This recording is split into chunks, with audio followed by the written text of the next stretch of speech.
meus amores, com a segunda etapa da nossa aula de hoje, que é História. Um assunto bem polêmico, um assunto que a gente vê no nosso dia a dia e que, infelizmente, a gente não tem consciência, né? Porque parte de nós e parte também pelo governo, né? A maioria das vezes é a população que é culpada por esse assunto. Então, lá na página 62 de História, a gente tem falando sobre as cidades e os desafios das enchentes. As cidades, a gente sabe, principalmente a nossa, tem vários desafios. Não são poucos, são muitos. Mas um deles que a gente enfrenta são as enchentes, né? Que causa danos, assim, irreparáveis à população. Principalmente a população de baixa renda, né? Que sofre com as enchentes. Então, tá lá acompanhando no nosso livro a leitura. A gente precisa enfrentar, né, esses problemas que são as enchentes, principalmente no inverno. Aí, quando chove bastante, os rios aumentam de volume, transbordam, né? Fora isso, os bueiros, as bocas de lobo entopem e causam as enchentes, tá? Então, a gente está lá, elas ocorrem por vários motivos. Tem as chuvas fortes que elevam o nível da água dos rios. Tem a destruição de áreas verdes próximas aos rios, que contribui também para as enchentes.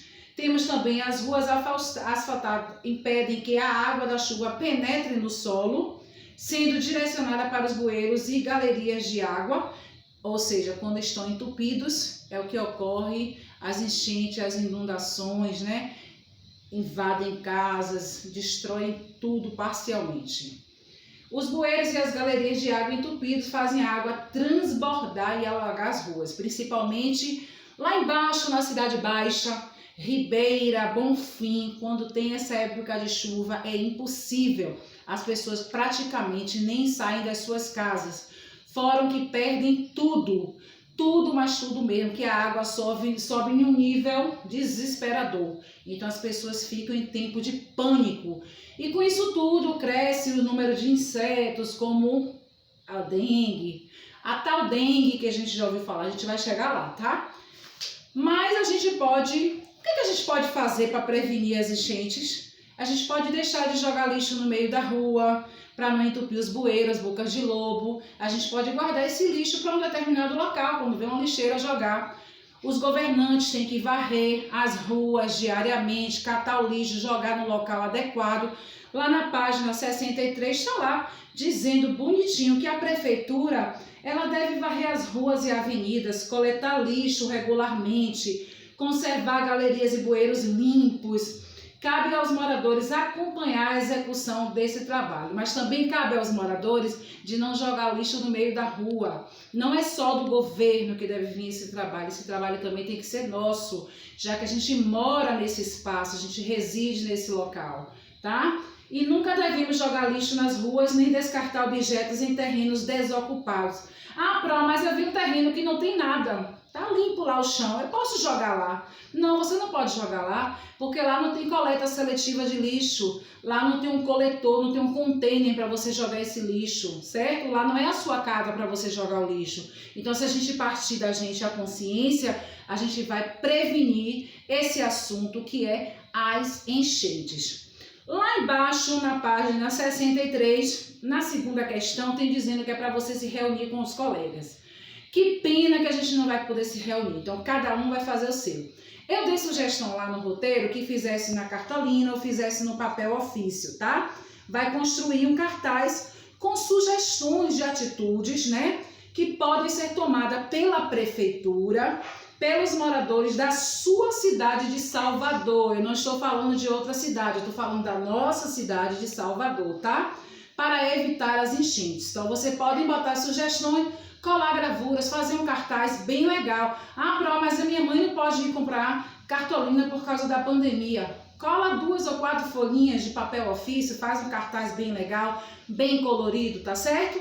E aí vai colar na parede, bonitinho lá na sua sala ou no seu ambiente de estudo, para que no outro dia seguinte vocês me mostrem o cartaz, tá bom? Na página seguinte, a gente tem um assunto importante, que é na página 64, que a gente está falando como a gente pode combater a dengue.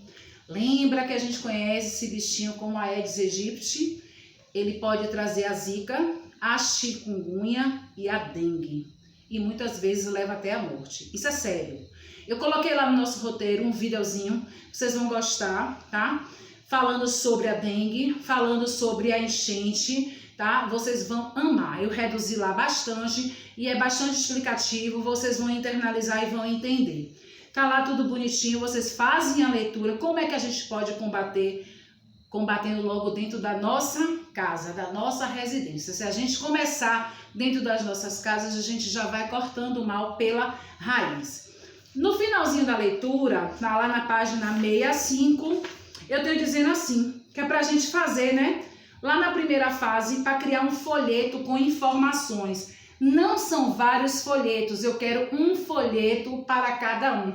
Um folheto para Samuel, um folheto para Marcelo, um folheto para Mário. Cada um vai construir o seu. Como é que eu vou construir esse folheto? Você vai seguir o passo a passo das fases e vai fazer um folheto bem criativo.